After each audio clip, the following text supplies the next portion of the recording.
کتنی بڑی بات ارشاد فرمائی، فرمایا لا تقنطوا من رحمت اللہ، تم نے میری رحمت سے نا امید نہیں ہونا۔ اللہ کی رحمت سے نا مالک کیا ملے گا؟ فرمایا ان اللہ یغفر الذنوب جميعا، اللہ سارے گناہ معاف فرما دے گا۔ تو جن لوگوں کو اللہ کی رحمت پر نبی کریم علیہ السلام تشریف فرما ہے، امام غزالی نے لکھا ایک بدو آ گیا، دیہاتی سادہ آدمی، سادے بندے بھی سادے ہوتے ہیں، ان کا بھی اپنا طرز زندگی ہوتا ہے۔ تو بدو آ گیا، سادہ آدمی تھا، آتے السلام علیکم لے کے نا تو کوئی بات ہی نہیں کی، سیدھا سیدھا ہی کہتا یا رسول اللہ صلی اللہ علیہ وسلم یہ بتائیں قیامت کے دن حساب کس نے لینا ہے؟ تو حضور فرمانے لگے بھائی یہ تو بڑی صاف سی اور مختصر سی اور سادہ سی بات ہے، حساب تو اللہ تعالیٰ نے لینا ہے۔ اب اس نے جو لفظ کہے اللہ کے حبیب کی آنکھوں میں آنسو آ گئے، کہنے لگے اگر اللہ نے حساب لینا ہے پھر انشاءاللہ کرم ہی ہوگا۔ تو حضور فرمانے لگے تمہیں یہ امید کس طرح ہے؟ تو عرض کرنے لگے یا رسول اللہ کریم جب غالب آتا ہے تو معاف ہی کرتا ہے، جب کریم کا غلبہ ہوتا ہے نا، کریم بندہ جب کسی پہ قبضہ کر لے تو پھر معاف کرتا ہے، تو اللہ تو سب سے بڑا مہربان ہے۔ وہ بات کی اور اگلا جملہ ہی کوئی نہیں کہا، وہ چلے گئے۔ تو حضور علیہ السلام نے اب اس بات پر رزلٹ دیا، فرمانے لگے کریم محبوب بندہ سادہ تھا، بات بہت بڑی کر گیا ہے، بڑی بات کر گیا، سادہ آدمی۔ میرے عزیز، اللہ کی رحمت پر جن لوگوں کو امید ہو انہیں موت سے ڈر، اور پھر جن کو محبوب کی ملاقات کا شوق ہو نا، ہم نے جان دے دی وعدہ دیدار پر، ہم سے وعدہ کیا گیا تھا کہ تم مرو گے نا تو تمہیں دیدار ملے گا، تو ہم نے جان ہی دے دی وعدہ دیدار پر، جان ہی دے دی وعدہ دیدار پر۔ اور پھر فرماتے ہیں نقد اپنا دام ہو ہی جائے گا، فرماتے ہیں ہم نے جان دی ہے اس وعدے پر کہ وہ ملے گا، تو امید ہے کہ یہ سودا ادھار نہیں، جیسے ہی قبر میں جائیں گے سامنے حضور کی زیارت نصیب ہو جائے گی۔ اس لیے لحد میں بھی عشق رخ شاہ کا داغ لے کے چلے، اندھیری رات سنی تھی سو چراغ لے کے چلے۔ یہ حدیث آپ نے بھولنی نہیں، یہ تنہائیوں میں یاد رکھنے کی روایت ہے، یہ تنہائیوں میں پڑھنے کی روایت ہے۔ یہ اپنے ذوق کو تازہ، جو لوگ کہتے ہیں نا وجد سرور کیف میں جانا چاہتا ہوں، وہ مشکات شریف کی اس حدیث کو دیکھے۔ اللہ کے حبیب علیہ السلام نے فرمایا لوگوں میں تمہیں بتاؤں قیامت کے دن اللہ تعالیٰ بندوں سے پہلا سوال کیا فرمائیں گے اور بندے اس کا جواب کیا دیں گے؟ یا رسول اللہ کرم فرمائیے بتائیے۔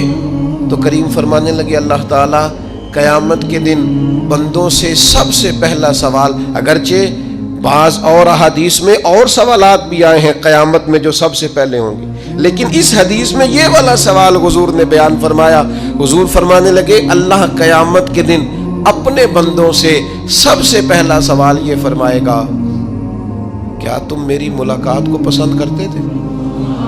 اوئے ہوئے ہوئے، کیا تمہارا ملنے کو جی چاہتا تھا؟ کبھی اے حقیقت منتظر نظر آ نہ لباس مجاز۔ اقبال کہتے ہیں تیرے کرم اتنے ہیں دل کرتا ہے تجھے دیکھیں، کبھی کبھی اے حقیقت منتظر نظر آ نہ لباس مجاز میں، لاکھوں سجدے تڑپ رہے ہیں میری جبین نیاز میں، تمہارا دل کرتا تھا مجھ سے ملنے کو؟ حضور فرماتے بندے عرض کریں گے مالک بڑا دل کرتا تھا۔ تو پھر اللہ فرمائیں گے یہ گفتگو کی معنویت تو دیکھو یار، اس کا حسن تو دیکھو۔ اللہ پھر پوچھیں گے کیوں دل کرتا تھا تمہارا؟ دل کرتا تھا تو کیوں کرتا تھا؟ عرض کریں گے مالک اس لیے کہ ہمیں امید تھی کہ تو معاف بھی کر دے گا، رحمت بھی فرمائے گا، اس معافی کی امید پر دل کرتا تھا تو ملے۔ حضور فرماتے ہیں پھر رب فرمائے گا مجھ پر واجب ہے، میں نے اپنے کرم سے واجب کر لیا ہے کہ آج تمہیں جنت عطا کروں گا۔ یہ جو ملاقات ہے نا، ملاقات کہ وہ ملیں گے، ان سے ملاقات ہو۔ عمر بیت گئی نا نام جپتے، عمر بیت گئی نا تذکرہ کرتے، ہم سے بھی لوگ پوچھتے ہیں کیا کمائی کی، کیا زندگی میں حاصل کیا، تو ہم کہتے ہیں شرق سے غرب تک ملک کے کونے سے لے کر دوسرے کونے تک مدینے والے کی بات کی، حضور کا ذکر کیا ہے۔ نبی پاک کے میں اپنی حیاتی تو قربان تھی، وہاں ساری محمد محمد پکیندے گزر گئی ساری۔ یہ اعزاز ہے، یہ کرم ہے۔ اب کیا ہوتا ہے، گناہگار لوگ اتنا بڑا دعویٰ تو نہیں کر سکتے، لیکن دل تو چاہتا ہے نا کہ چلو جس کا نام لیا ہے اس کی کبھی زیارت بھی ہو، کبھی ملاقات بھی ہو، کبھی نظر کرم بھی ہو۔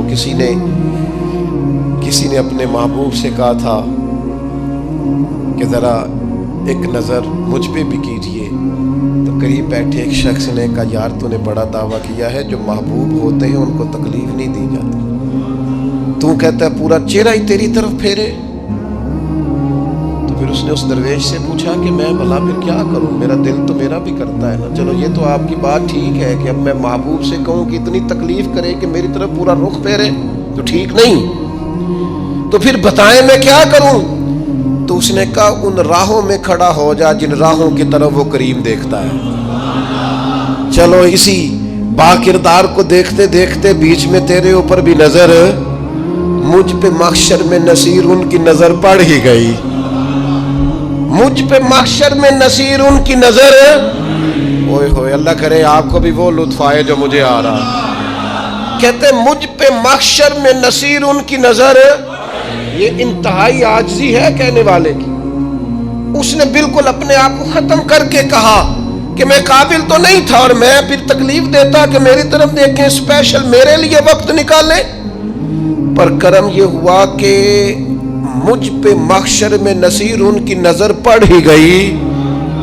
کہنے والے اسے کہتے ہیں خدا کا کرنا،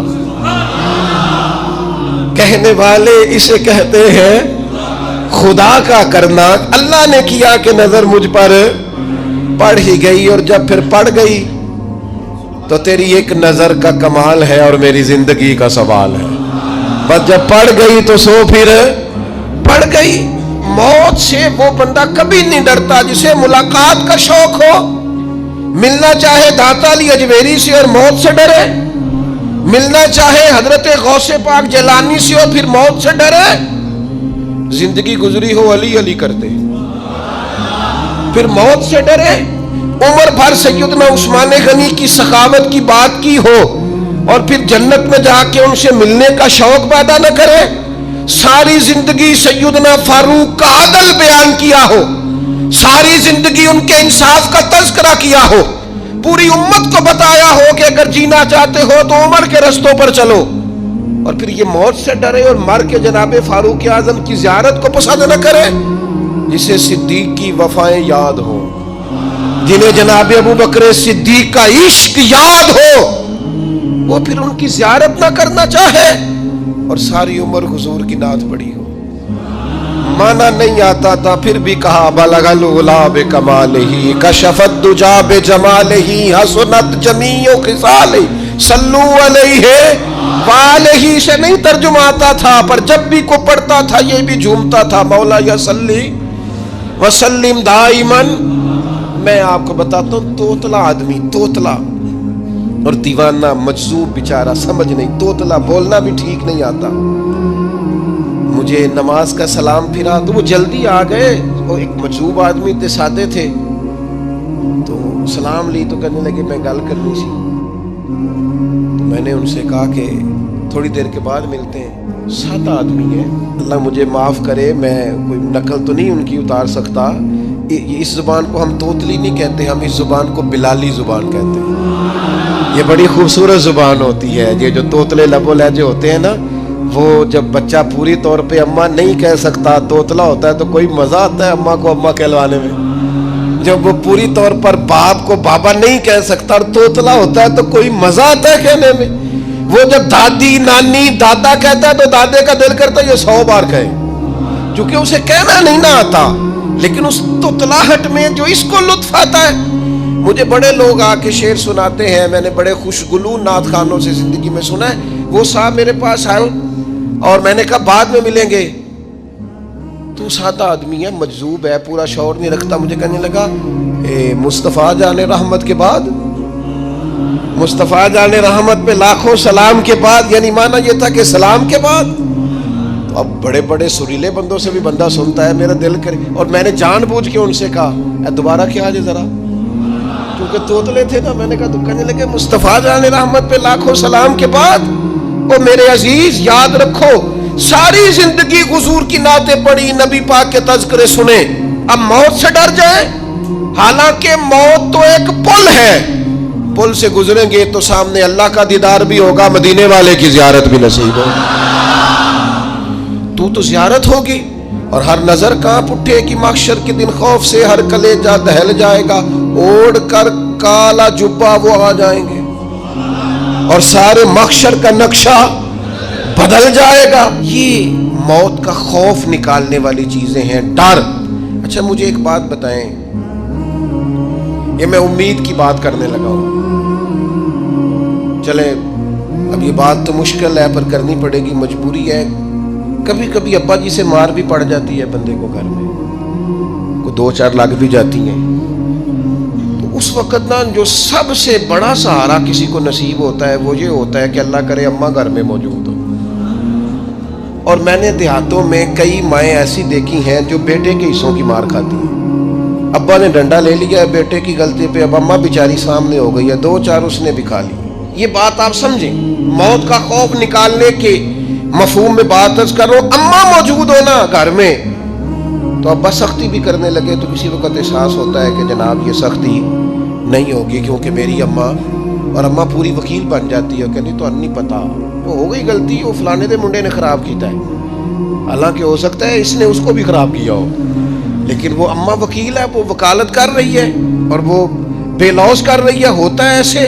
اس بات کو سمجھ لیں اچھے طور پر، موت کا خوف نہیں، ڈر نہیں، اس لیے کہ گھر میں ماں موجود ہو تو باپ کا ڈر نہیں ہوتا، تو قبر حشر میں تو رسول کریم موجود ہے، وہاں تو نبی کریم موجود ہے، وہاں تو اللہ کریم اپنی رحمت فرمائے گا بندوں پر، اس لیے خوف نہیں، پینک نہیں، اپنی غلطیوں کا احساس ضرور کریں، اپنے اعمال پر توجہ ضرور دیں، لیکن موت کے خوف تلے دبتے نہ جائیں، انشاءاللہ صبح قیامت کرم ہوگا۔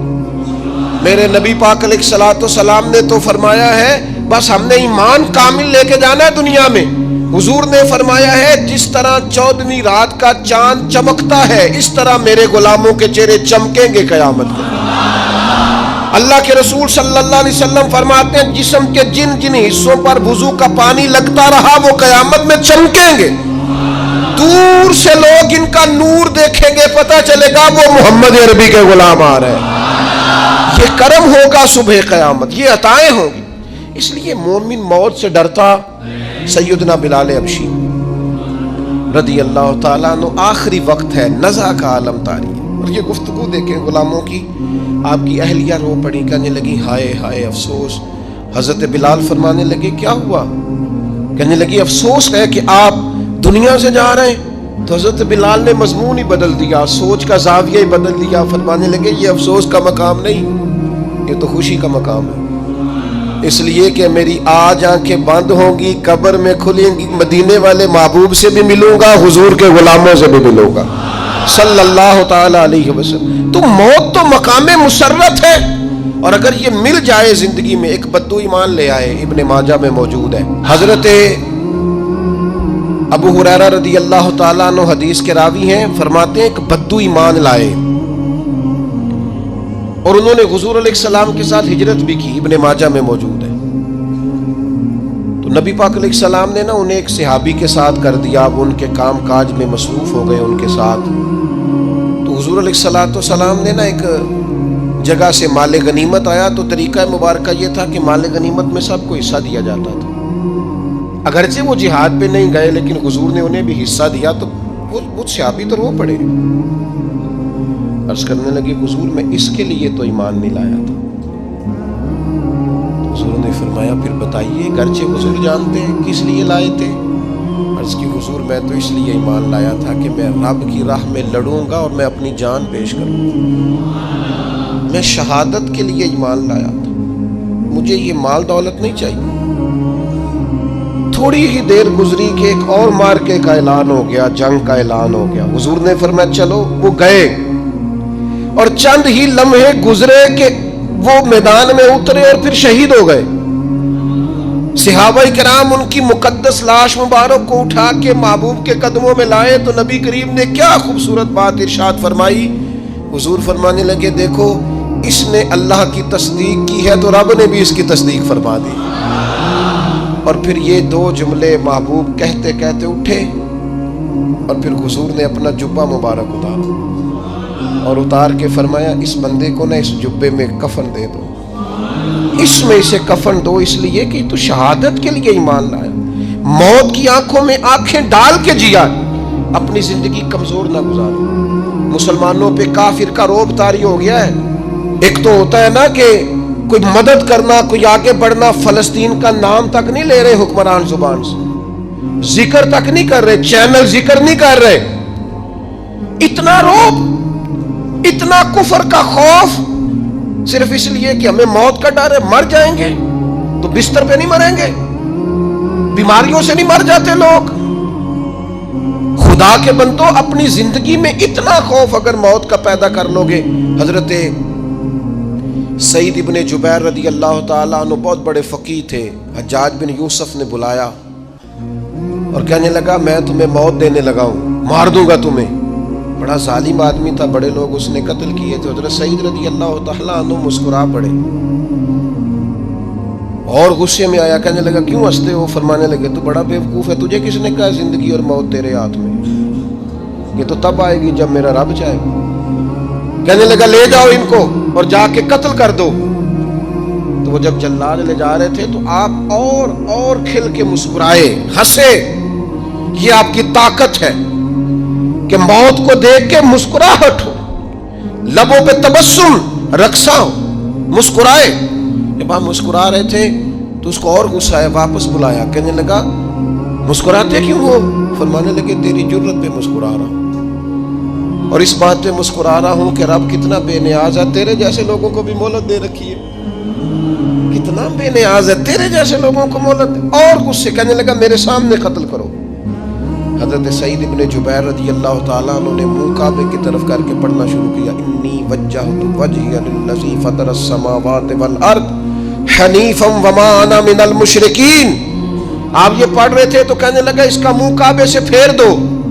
کعبے سے منہ پھیرا تو آپ فرمانے لگے تو بڑا ہی بیوقوف ہے, میرا رب کو صرف کعبے کی طرف مقید ہے, وَلِلَّهِ الْمَشْرِقُ وَالْمَغْرِبُ فَأَيْنَمَا تُوَلُّوا فَثَمَّ وَجْهُ اللَّهِ. چہرہ پھیر دیا جب اس نے تو آپ فرمانے لگے مشرق بھی اللہ کا, مغرب بھی اللہ کا. اور اللہ فرماتا ہے تم جدھر بھی منہ کرو ادھر ہی اللہ کی رحمت ہے. یہ پڑھا تو اب اس نے لٹایا, اور جب وہ آپ کو قتل کر رہا تھا تو حضرت سعید ابن جبیر کی ایک زوردار آواز گونجی. فرمایا یاد رکھنا مجھے اسی طرح قتل کرنا جس طرح تم خود قیامت میں قتل ہونا پسند کرتے ہو. میرا آخرت پر یقین کامل ہے, محشر میں عدالت لگے گی, میں تمہیں قتل کروں گا میں. حضرت سعید ابن جبیر کی وہ جرت تھی کہ دربار سارا لرز گیا حجاج کا. حضرت سعید ابن جبیر رضی اللہ تعالیٰ عنہ کہنے لگے اللہ اسے میرے بعد کسی پر مسلط نہ کرنا, میرا قتل آخری ہو, میرے بعد نہ ہو. ڈر گئے لوگ, سہم گئے. اور وہ جو جلاد آپ کو قتل کر رہا تھا اس کے بھی ہاتھ کانپ رہے تھے. اتنی جرت, موت کا ایک منٹ کے لیے خوف نہیں. حضرت سعید ابن جبیر رضی اللہ تعالیٰ عنہ شہید ہو گئے تو اتنا خون نکلا, اتنا خون نکلا, اتنا خون نکلا, خون بند ہی نہیں ہو رہا. ایک طبیب بیٹھا تھا, ہانپتے کانپتے ڈرے ہوئے, سہمے ہوئے. حجاج کہنے لگا اسے اتنا خون؟ تو کہنے لگا بادشاہ میں نے سالوں مریض دیکھے ہیں, اس کو پتہ چل جائے نا مرنے والا ہوں وہ تو اتنا خوف میں آتا ہے, پہلے ہی اس کا سارا خون جم جاتا ہے اور سکڑ جاتا ہے اور اس کا خون جل جاتا ہے. یہ جو بندہ تم نے شہید کیا ہے نا اس میں ایک رتی برابر بھی موت کا خوف نہیں تھا, موت کے خوف سے بے نیاز تھا, اتنا خون نکلا. حضرت سعید ابن جبیر شہید ہوئے اسی دن حجاج کے پیٹ میں درد شروع ہوا, صرف 15 دن. حجاج بعد میں زندہ رہا ہے 15 دن اور ساری رات تڑپتا تھا, کہتا تھا مجھے خواب میں آ کے پیروں سے گھسیٹتے. حضرت سعید ابن جبیر چلاتا تڑپتا 15 دنوں کے اندر. طبیبوں نے کہا تیرا جو مرض ہے یہ کوئی آسمانی عذاب ہے. میرے عزیز موت سے ڈرے نہیں بلکہ جو ظالم ہو ان کو ڈرا دے, یہ مومن کی شان ہے. اپنی اپنی زندگی کے اندر سے موت کا خوف نکال دیں، تاکہ زندگی کے جو دن ہیں وہ جیے تو جا سکیں، وہ انسان مضبوطی سے وقت سے گزار سکے۔ حضرت علی شیر خدا رضی اللہ تعالیٰ عنہ نا وہ جیکٹ نہیں پہنتے تھے جنگی، جو کمر پہ پیچھے لوگ پہنتے تھے نا، تلوار کوئی مارے تو زخم نہ ہو۔ تو کسی نے مولا علی شیر خدا رضی اللہ تعالیٰ عنہ سے فرمایا پشت پر آپ وہ جیکٹ نہیں پہنتے لوہے کی؟ آپ فرمانے لگے پشت تو دکھانی نہیں تو کہنے لگے موت سے ڈر نہیں آتا؟ فرمایا بالکل بھی نہیں، اور فرمایا مجھے بالکل ڈر نہیں آتا کہ میں موت پر آ گروں یا موت میرے اوپر جا گرے۔ ہم تو شہادت حضرت خالد بن ولید رضی اللہ تعالیٰ عنہ ایک دن نوجوانوں کو خطاب کرتے کرتے کہنے لگے موت سے کبھی نہ ڈرنا، میں نے ساری زندگی جنگوں میں گزاری ہے، میرے وجود پر ایک ذرہ بھی جسم کا حصہ ایسا نہیں جس پر زخم نہ ہو۔ اور جو کہتے کہتے رو پڑے، فرمانے لگے یہ بات کرتے کرتے رو پڑے، فرمانے لگے دیکھ لو زندگی ساری میدانوں میں گزاری ہے، لیکن شہادت اللہ تعالیٰ نے میرے لیے وہاں نہیں لکھی تھی، یہاں اللہ تعالیٰ نے اپنی رحمت کے لیے موت میرے لیے لکھی تھی۔ تو یہ تو اللہ کا کرم ہے۔ قریب ایک بزرگ صحابی اور بیٹھے تھے، فرمانے لگے آپ کی نیت شہادت کی تھی، انشاءاللہ آپ قیامت میں شہیدوں میں کھڑے کیے جائیں گے۔ تو میرے عزیز خوف نہیں موت کا۔ آخر میں 2-3 گزارشات عرض کرنی ہے۔ ایک تو میری آپ سے گزارش ہے، جنہوں نے ابھی تک قرآن مجید کی تلاوت شروع نہیں کی، وہ ابھی سے آج سے 10 منٹ ٹائم ہو تو مسجد میں بیٹھ کے ایک رکوع پڑھ کے جائیں، قرآن مجید نہیں چھوڑنا۔ رمضان کا تعارف یہ ہے کہ شہر رمضان الذی انزل فیہ القرآن، تو قرآن مجید سے دلچسپی۔ دوسری میری گزارش ہے راشن بانٹنے والوں سے بھی کہ مہربانی کریں لائنوں میں لگانا چھوڑ دیں، اور لینے والوں سے بھی میری عرض ہے کہ اللہ تعالیٰ سارا سال عطا کرتا ہے، 3-4 ہزار کے لیے کیوں اپنے آپ کو آپ تکلیف میں ڈالتے ہیں؟ سارا سال اللہ دیتا ہے۔ اور پھر میری آپ سے یہ بھی اپیل ہوگی کہ طبیعتوں میں حلم پیدا کریں، بردباری پیدا کریں، یہ بڑی ضروری چیز ہے۔ مثبت سوچیں لائیں، روزہ ہماری تربیت کرتا ہے۔ اور پھر آپ سے یہ بھی اپیل کروں گا رمضان شریف کی مقدس گھڑیوں میں صرف اپنے لیے نہیں سوچے، امت کے لیے سوچیں، بالخصوص فلسطین کے